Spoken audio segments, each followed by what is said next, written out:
Seorang gadis kecil bersimpu dan menarik kaki ayahnya. Anak ini berusaha menyelamatkan nyawa ayahnya, namun semua sia-sia. Sang ayah tetap melukai dirinya sendiri. Dalam keadaan kesakitan, ia tetap membaca mantra. Lalu tak lama kemudian, angin berhembus dan muncullah sosok jin mengerikan, seperti membisiki pria ini untuk segera mengakhiri hidupnya. Gadis kecil ini hanya pasrah ketika melihat ayahnya menjatuhkan sebuah lampu. Api berkobar membakar tubuh ayahnya serta rumah kecil yang mereka tinggali. Singkat cerita, gadis kecil itu sekarang sudah tumbuh dewasa. Bekas luka itu masih ada di kedua tangannya sehingga membuatnya sulit melupakan masa lalu. Gadis bernama Tantri ini menjalani pendidikan di kota. Selama kuliah ia tinggal di sebuah asrama. Namun kamar yang ditinggali Tantri, bekas seniornya yang menghilang hingga saat ini belum ditemukan. Ia pun mendapatkan dua orang teman baru, yaitu Asta dan Faye. Selama tinggal di kamar itu, Tantri sering melihat penampakan sosok wanita berambut panjang yang seperti terus menghantuinya. Tantri kemudian menceritakan hal itu kepada para senior. Apa yang sebenarnya terjadi?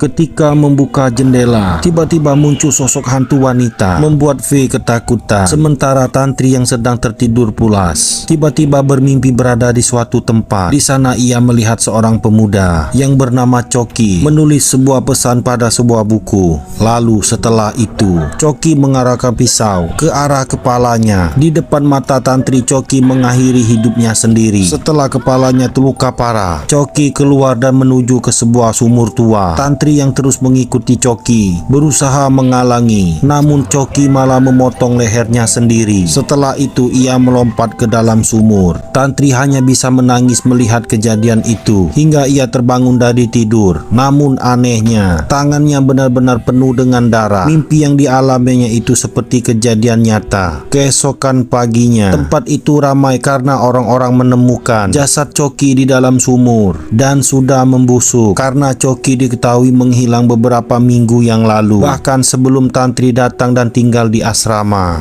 Lanjut part 3. Sosok wanita muncul di balik jendela, membuat Tantri terkejut dan memecahkan kaca itu hingga membuat tangannya terluka parah. Tantri dan teman-temannya mendatangi sebuah rumah kosong untuk mencari tahu tentang Harum, senior mereka yang telah lama menghilang. Tiba-tiba Tantri seperti mengalami kerasukan. Pintas ia melihat bayangan Harum seolah mengajaknya menuju ke suatu tempat. Tantri kemudian mengikuti kemana arah Harum itu hingga ia sampailah di kamar Harum. Di sana ia menemukan sebuah tanda. Tantri kemudian bersikap aneh hingga membuat tanda itu mengeluarkan asap. Lalu muncullah sebuah kitab. Dan ternyata kitab itu berisi mantra, di mana mantra itu bisa memanggil iblis jahat untuk dimanfaatkan membunuh seseorang. Tiba-tiba teman Tantri datang, seolah menyadarkannya. Mereka yang penasaran kemudian mencoba untuk memahami simbol dan mantra itu. Sampai akhirnya mereka memutuskan untuk melakukan ritual pemanggilan iblis.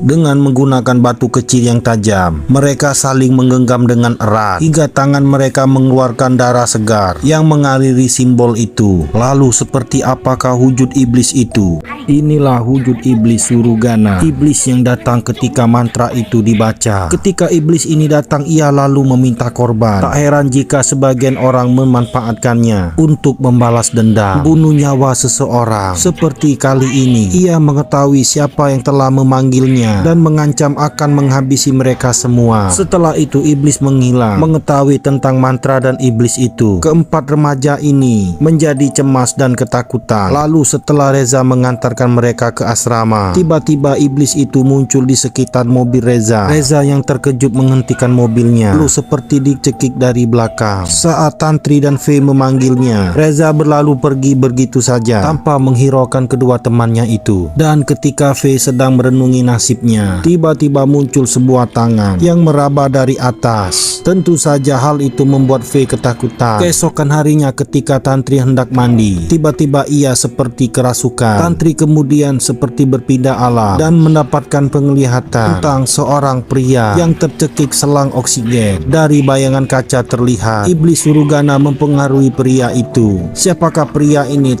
Laki-laki ini tercekik selang oksigen. Tantri yang melihat kejadian itu tiba-tiba tersadar dari lamunannya. Tapi anehnya, selang oksigen itu tiba-tiba berada di tangan Tantri. Ia pun yakin sesuatu yang buruk telah terjadi. Tantri kemudian mendatangi kamar temannya bernama Asta. Alangkah terkejutnya Tantri ketika melihat V dan simbol iblis di lantai. Ternyata selama ini mereka berdua adalah dalang dibalik hilangnya teman-teman mereka. Tantri meminta buku mantra itu, tapi V menolaknya. Ia kemudian menceritakan kepada Tantri tentang apa yang dialami Asta selama ini. Sejak kedua orang tuanya meninggal, ia dibesarkan dan dibiayai oleh pamannya. Namun selama itu juga, Asta dijadikan pelampiasan nafsu oleh sang paman selama bertahun-tahun. Bahkan ia juga pernah hamil, kemudian menggugurkannya. Setelah menemukan buku mantra itu dari kamar Arum, Asta kemudian menggunakannya untuk membalas dendam kepada pamannya hingga pamannya tewas. Karena kesal, Asta pun memukul V dan meminta untuk menghentikan ceritanya. Asta kemudian mengusir Tantri agar keluar dari kamar mereka. Tantri tak mau ambil pusing dan kembali ke kamarnya. Apa yang akan dilakukan Tantri selanjutnya?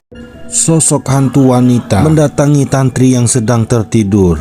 Keesokan harinya, saat sedang sendirian, Tantri didekati oleh seorang pemuda yang bernama Mahesa. Ternyata Mahesa mengetahui rahasia di balik hilangnya Harum dan kematian Choki. Saat itu Reza taruhan dengan Choki untuk bisa mendapatkan Harum. Lalu Reza mengirimkan foto kepada Choki atas kemenangannya. Ternyata Choki malah menyebarkan foto itu hingga membuat Harum menjadi malu. Sejak saat itulah Harum menghilang. Mahesa juga mengatakan bahwa kematian Choki akibat dari mantra yang diamalkan oleh Harum. Mahesa merupakan mantan kekasih Asta. Tanpa sengaja Asta melihat mereka berdua. Asta merasa marah dan cemburu. Asta kemudian diam-diam masuk ke kamar Tantri. Ia lantas masuk ke dalam kamar mandi, lalu mengambil segumpal rambut. Meski V menghalangi niat Asta, namun sepertinya Asta ingin membunuh Tantri. Asta kemudian masuk ke dalam kamar dan menguncinya dengan rapat. Apa yang akan dilakukannya?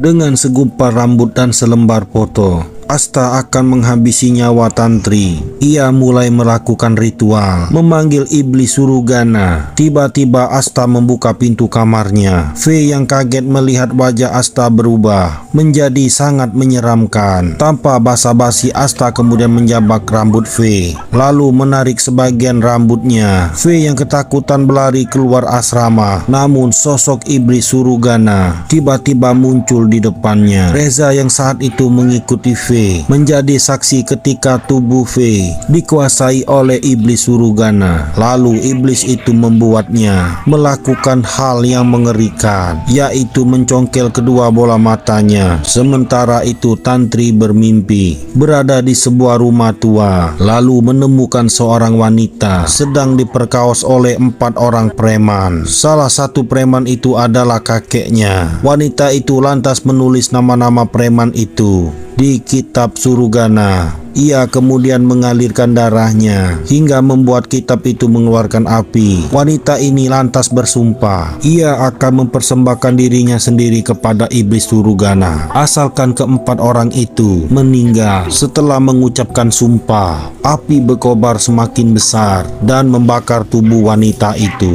Iblis Surugana tiba-tiba muncul. Ketika mantra itu dibaca, ia mendapat perintah untuk membunuh seseorang. Sementara Tantri dan Mahesa pergi ke rumah Harum. Mereka ingin menemukan bukti lainnya. Lalu tiba-tiba iblis Surugana sudah sampai menemui Tantri. Namun iblis itu tak bisa menyentuh tubuh Tantri karena Tantri memakai kalung peninggalan ayahnya. Serangan iblis itu justru mengenai Mahesa. Tubuh Mahesa terluka parah akibat terkena pecahan kaca. Mengetahui Mahesa terluka, Asta marah dengan iblis Surugana. Lalu kemudian sosok Harum kembali muncul seperti mengajak Tantri ke suatu tempat. Tantri lantas mengikutinya hingga sampailah ia ke sebuah kamar di mana Harum ternyata korban pelecehan pamannya. Saat itu ia disekap di sebuah ruangan, kemudian dirantai biar tidak menyakiti dirinya sendiri. Hal itu terjadi setelah Harum mengamalkan mantra Surugana. Iblis itu membuat Harum seperti orang gila. Lalu tiba-tiba tubuh paman itu melayang, kemudian menabrak atap hingga tertusuk kayu hingga meninggal. Dan saat ini ketika Arum berada di kamar itu, mayat sang paman masih ada di sana, serta Arum yang masih terikat rantai. Lalu, apakah Arum masih hidup?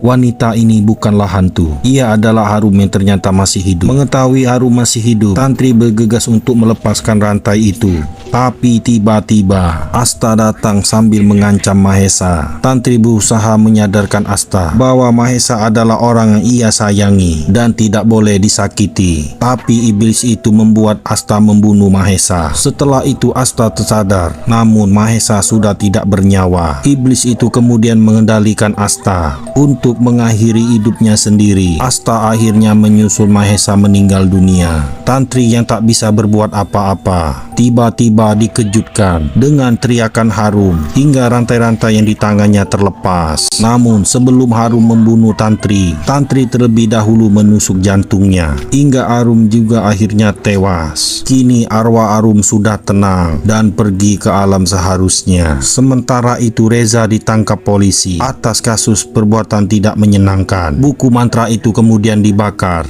dan kekuatan iblis Surugana akhirnya musnah. Film pun selesai. Sampai jumpa lagi di film horor lainnya.